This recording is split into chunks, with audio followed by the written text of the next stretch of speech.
Esta es la expedición Nuestro Río en nuestra tele. Yamil Palacio, muy buenos días. Hola, buenos días. Estamos exactamente en el estrecho del Magdalena, una zona realmente impresionante y majestuosa, porque aquí la naturaleza reduce el caudal del río a solo 2,20 metros. Por ahí tiene que pasar toda esa agua que viene desde el nacimiento en el macizo colombiano, en la laguna del Magdalena. Nosotros hemos hecho ese recorrido de más de 40 kilómetros por cañones, por despeñaderos, para poder llegar hasta una zona donde nacen varios de los ríos más importantes de Colombia, la estrella fluvial de la laguna de la Magdalena, la laguna de Santiago y la laguna de Sudamérica. ¿Cómo es eso de recorrido? ¿Cómo estuvimos 3 días a lomo de caballo para poder mostrarles a ustedes dónde es que nace el río más importante de nuestro país? Aquí está la crónica.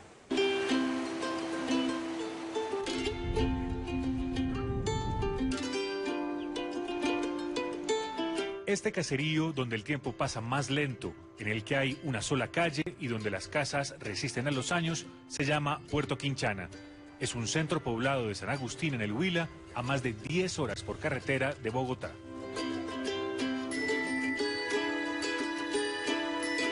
Este es el último sitio al que se puede llegar en carro antes de internarse en las montañas del macizo colombiano para buscar el nacimiento del río Magdalena. El camino hacia el páramo de las Papas pasa por lomas empinadas, abruptos descensos, tramos pantanosos y viejos parajes empedrados de la que alguna vez fue una ruta de los incas. Un camino real de los colonizadores españoles y una ruta de comercio hacia el sur.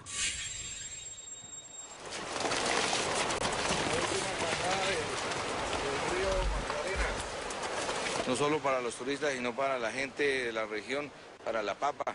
En el Valle de las Papas se transita la papa por este lado, se comercializa la panela. Son casi 40 kilómetros que solo los más conocedores y con mejor estado físico logran recorrer en un día. Voy a traer otros 2 caballos. La mayoría de los visitantes a pie o a caballo gasta 3 jornadas para subir, encontrar la laguna y volver al poblado de Quinchana. Muy lindo, aunque el camino está más o menos fea.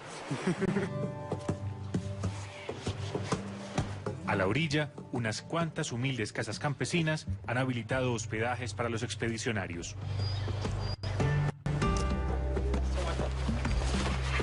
Encontramos prestadores de servicios en alojamiento rural, encontramos prestadores en orientación ecoturística de la zona.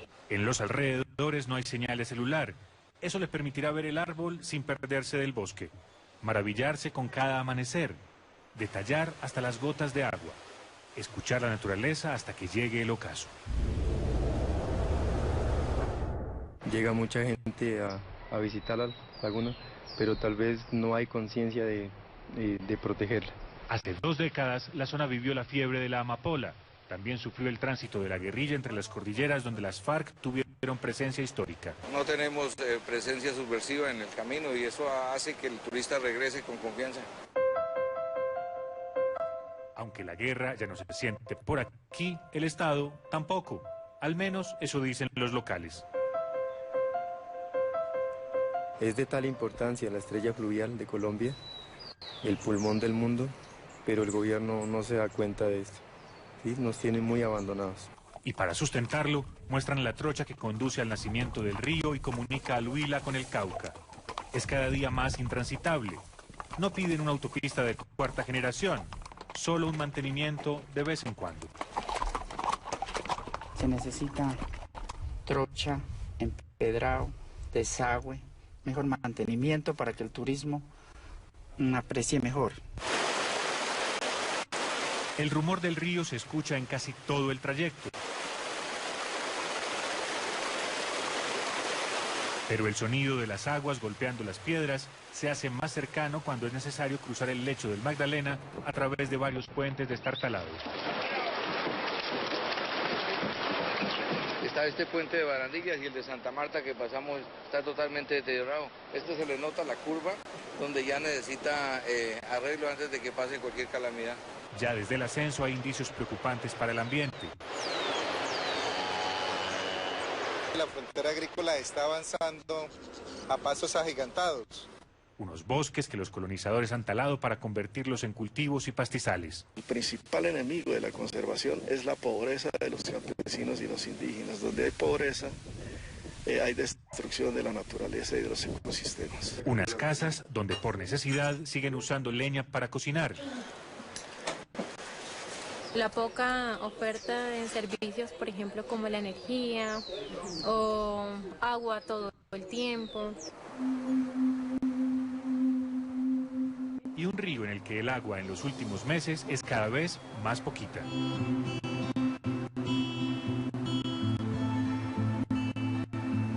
tema del fenómeno del Niño y el verano fuerte que está dando lo ha bajado un poquito, pero él tiene más agua. Falta poco para llegar a la estrella fluvial del macizo colombiano.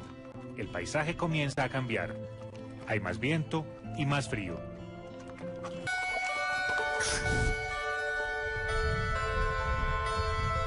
Este es el Parque Nacional Natural Puracé, 83.000 hectáreas dedicadas a la conservación de un punto clave para la generación de agua y vida.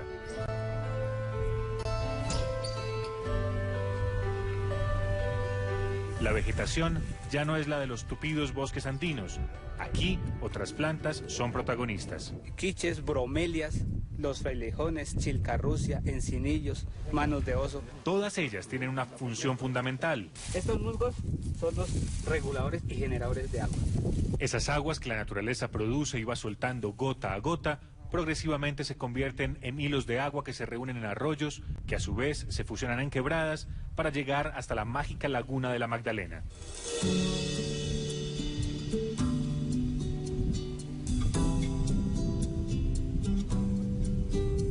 Desde la laguna, por un cauce que no supera los 2 metros de ancho, empieza oficialmente el río que al norte de Colombia tendrá kilómetros de anchura en sus múltiples ramales. La regulación hídrica es fundamental la conservación de los ecosistemas de alta montaña. Si el paisaje de la laguna le impresiona, piense que su área se ha reducido casi a la mitad en los últimos años. Lo dicen quienes han caminado por décadas en la zona. La laguna un poquito se ha reducido por el motivo de veranos más posible, ¿no? Está bastante largo siempre el verano, perjudica siempre. Y lo ratifican quienes están a cargo de su cuidado. Disminuye la pluviosidad en estas zonas de páramo y por ende disminuye el caudal del río Magdalena. Por eso el área de las lagunas está en recuperación. Eso supone restricción al tránsito de turistas para que no destruyan con sus pisadas y sus caballos estos colchones de agua. Es la cuna del río de nuestra patria, entonces debemos de conservarlo, de cuidarlo, ¿cierto? Y valorarlo. Al salir de la zona de las lagunas, el cauce del río se abrirá paso por entre las nacientes cordilleras central y oriental. En ese primer recorrido, sus aguas heladas permanecerán camufladas entre los árboles.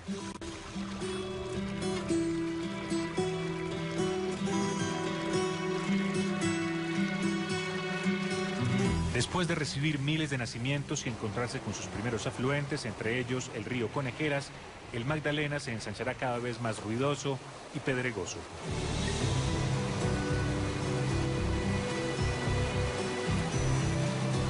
Al descender desde el páramo lo encontraremos muy pocas veces.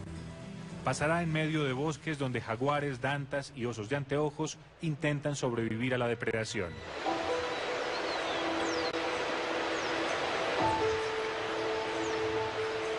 Los colombianos no hemos entendido que Colombia es un paraíso terrenal, que Colombia tiene los ecosistemas más preciosos del mundo. 40 kilómetros aguas abajo, en Puerto Quinchana, poblado de San Agustín, el Magdalena se encontrará con el primer caserío y con los primeros impactos fuertes de las actividades humanas.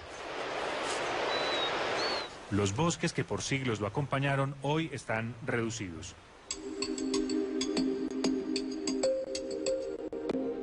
Desde el aire es aún más notoria la tala de laureles, cucharos, arrayanes, mortiños y rastrojos que fueron reemplazados con café, caña, frutales y granos.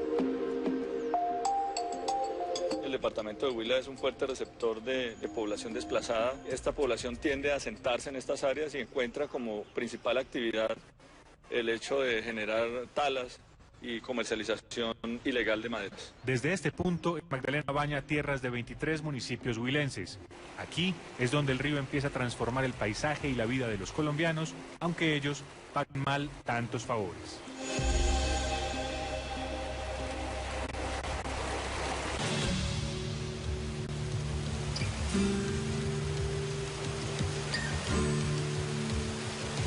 Este es el estrecho del Magdalena en el Huila. Es el punto más angosto en los 1.500 kilómetros que recorre el río.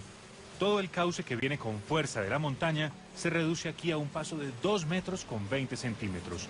Nadie sabe con exactitud qué profundidad tiene este cañón.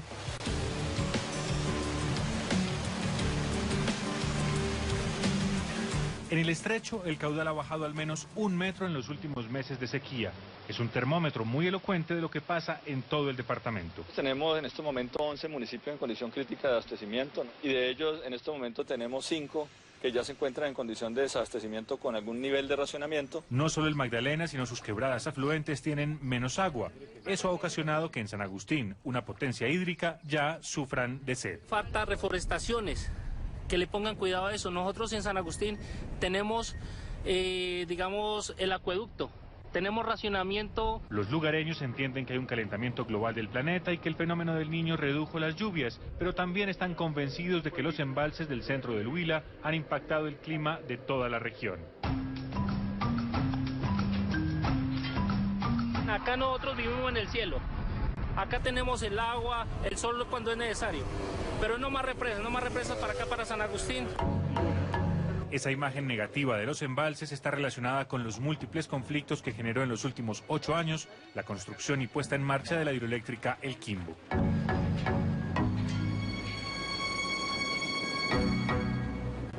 En lengua indígena, El Quimbo es un monte arrugado, como este que se encuentra entre Garzón y Gigante. Esos dos municipios, al igual que Agrado, Altamira y Paicol, constituyen la zona de influencia principal de este megaproyecto energético que puede generar 400 megavatios y ha generado decenas de electrizantes megapolémicas. Llevo 8 años en reuniones con INGESA desde que comenzamos. Y a ellos les gusta todo tiro, es por las malas. Las mejores tierras en producción agrícola del departamento del Huila fueron inundadas con el proyecto hidroeléctrico. INGESA como tal se ha demorado mucho en cumplir lo pactado. Críticas como estas son frecuentes entre habitantes y dirigentes del Huila. Es difícil encontrar voces que defiendan el proyecto del Quimbo y a su empresa gestora. INGESA dice haber cumplido lo que el gobierno nacional le obligó y mucho más allá. Hemos venido cumpliendo tanto los compromisos de la licencia como los compromisos de las mesas de concertación. Pero los alcaldes... Que hoy por hoy las comunidades no le creen en INGESA. Los dirigentes regionales... Fueron desplazadas miles de campesinos quienes en su gran mayoría no han recibido los beneficios tal como fueron establecidos en la licencia ambiental. Y las autoridades ambientales del Huila. Bueno, nosotros tenemos unos diagnósticos claros relacionados con los impactos colaterales que genera un proyecto de estas características, como la obstrucción al flujo biológico normal de los peces en el río. Tienen su propia versión.